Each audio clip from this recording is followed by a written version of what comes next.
Hey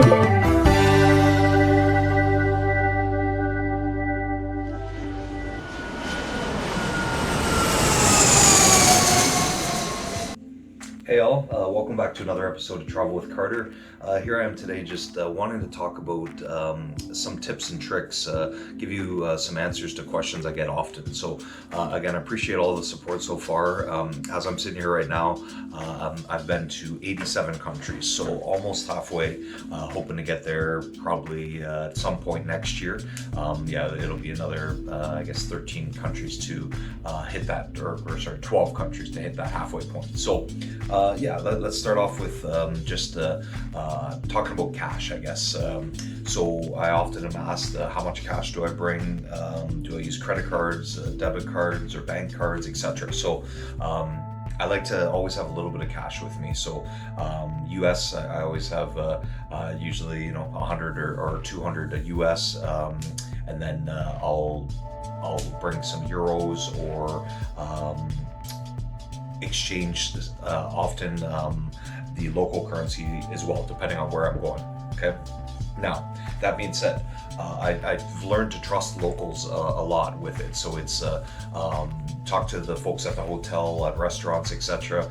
A lot of countries have black market currencies, which I've learned. So Cuba, for example, I can't remember the numbers off the top of my head, but let's just, for argument's sake, say the bank rate, or official bank rate, would be 30 to 1 roughly for Canadian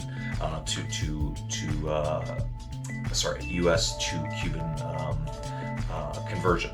Now, nobody uses the actual bank rate, so they give you a hotel rate. So that would be maybe 50 to 1. And again, don't quote me on these numbers.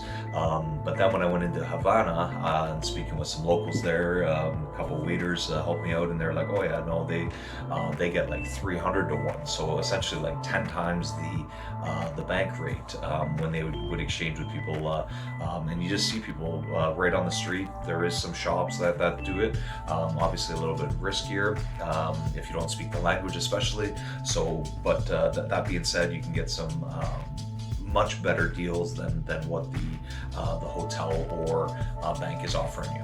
Okay, I found that in Argentina as well, and a lot of countries will have a black market, so that's something to look out for. Should you be interested.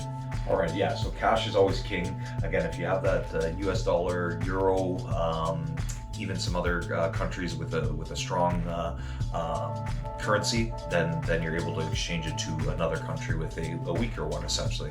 But anytime you're using plastic, like a credit card or a bank debit card, you're going to be paying. So the other thing I've learned is what you see is listed as the exchange rate.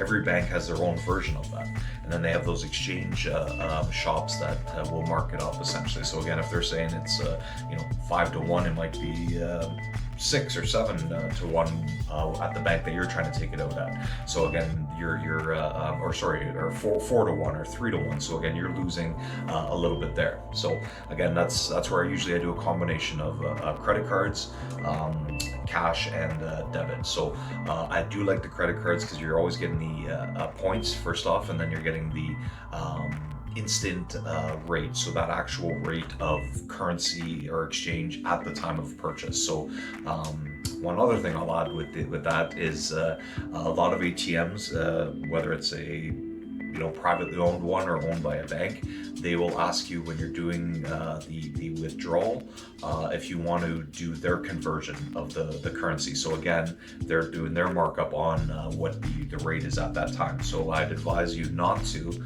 just pull it out in the rate of the bank at that time. Do not take the on-screen option to do the conversion to Canadian dollars, for instance, as I'm Canadian, because again, they've already marked it up a little bit. So you're already getting dinged once by the bank withdrawing it, a second time from your bank, and in this case, it would be essentially a third time getting dinged on the exchange. So those are some tips, just trying to help you save those pennies to enjoy yourself while in vacation.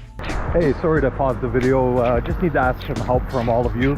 Currently only about 10% of all of you watching are subscribed. So as you can see, I'm working my butt off here, trying to be the first person with type 1 diabetes to go to every single country in the world.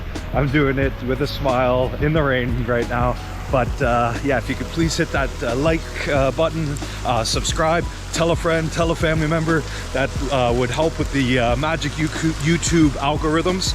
And it's not just for me. I'm wanting to give out some nice prizes as well. So every time my subscriber count doubles, I'm going to be giving out a nice gift pack from the country I'm in at that time to one of my lucky subscribers. So I gave one out at 500, gave one out at 1,000, gave one out at 2,000.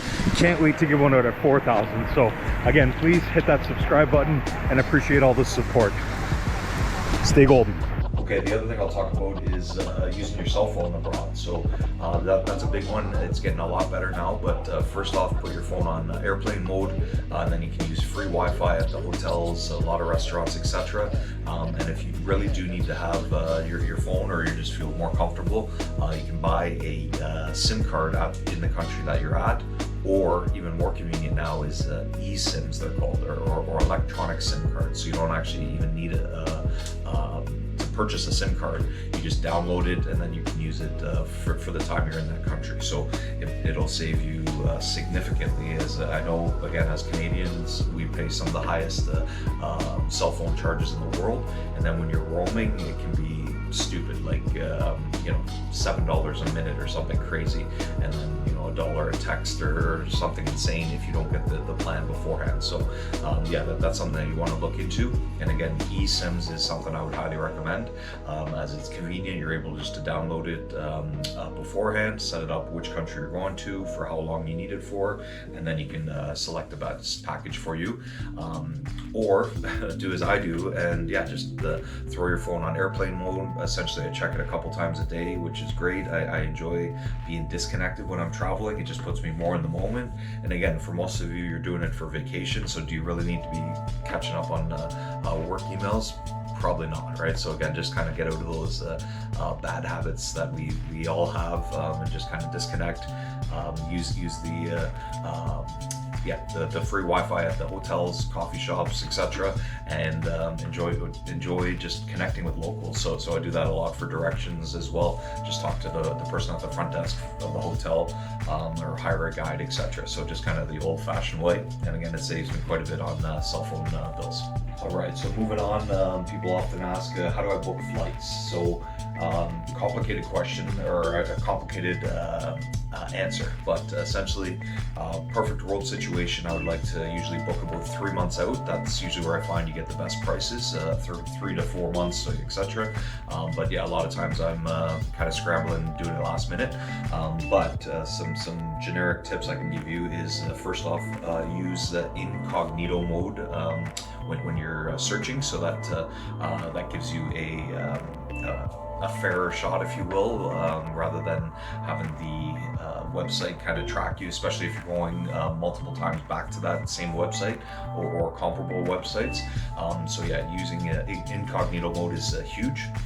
Secondly, book flights midweek for cheaper prices. So luckily with my work schedule, that's usually how it works out, where I'm flying out on a Thursday or Wednesday, something like that, where I know a lot of people like to fly on the weekends, as that just works better for their schedules.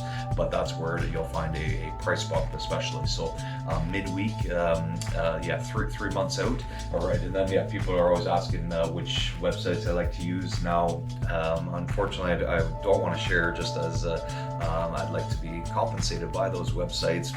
Should I be sharing it with people? So yeah, I'll put it that way. But yeah, there's lots out there, and then yeah, just choose one. You'll notice the prices vary a little bit, but yeah, the biggest thing is don't continually search day after day after day, because you'll drive yourself nuts, because it'll be up $100 one day, down 200 the next, and it does vary quite a bit. And then yeah, you can kind of see it rising, and then you'll kind of make yourself crazy with it. So the other thing I learned is you don't ask anybody on a plane what they paid for their tickets, because it varies significantly. The person sitting beside you may have paid you know, $1,000 more than what you paid, or vice versa, and it just ends in a frustrating conversation for one of the two parties. But that's my 2 cents. But I know everyone's different, and maybe you like to have those conversations.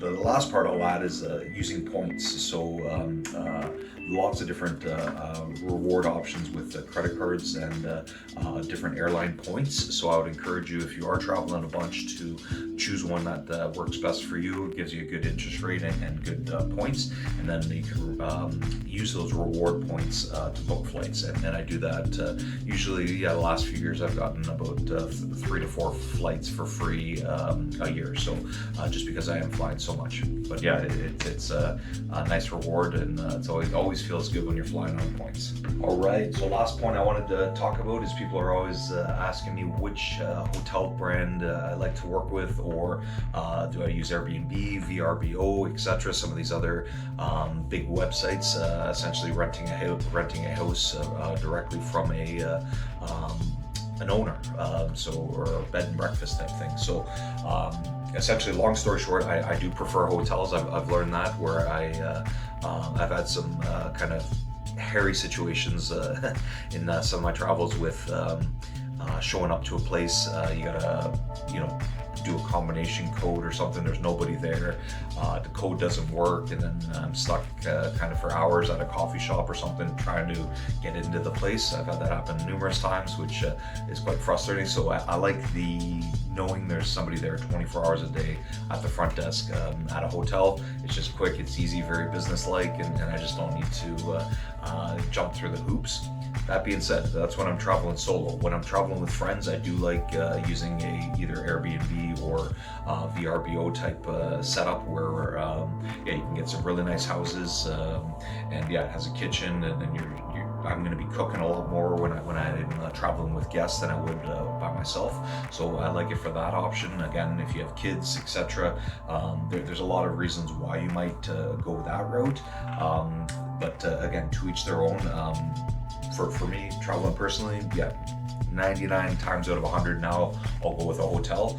And I, again, don't want to give free advertising for the brands out there, but similar to the airlines and points I made about the credit cards, essentially pick a brand you like, stick with that, always book the same one, and then you get the reward points, which probably works out to at least probably 20 free nights a year kind of thing, the amount of time I spend in hotels. So it's kind of 1 or 2 a month on average, I would say. And it's always feels great when you're getting a free hotel night, and I hope some of these things have inspired you guys to get out more and travel. And again, I'm happy to answer these questions in the comments, and I'll keep kind of making these videos probably once or twice a year to try to answer those questions that a lot of people ask.